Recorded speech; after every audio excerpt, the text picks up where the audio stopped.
Okay, so finally we have got some chocolate and tahini brownie,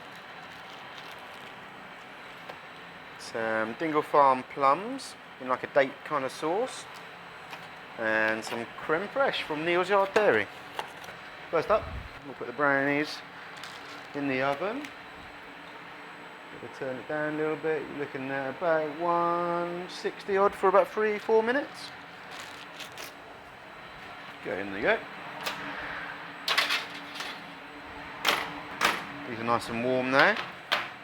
Quite a good way to tell where it's warm. You can see the nougat melting out the side, which is quite cool.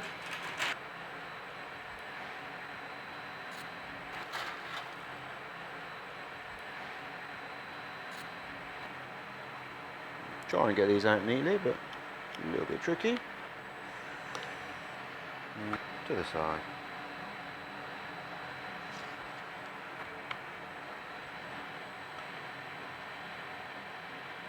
So then, 2 plum halves each. So I'm envisaging, sort of leaning up like that.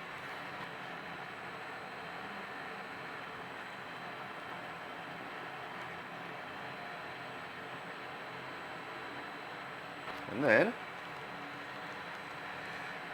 got this delicious kind of date sauce, date kind of syrup to go all over.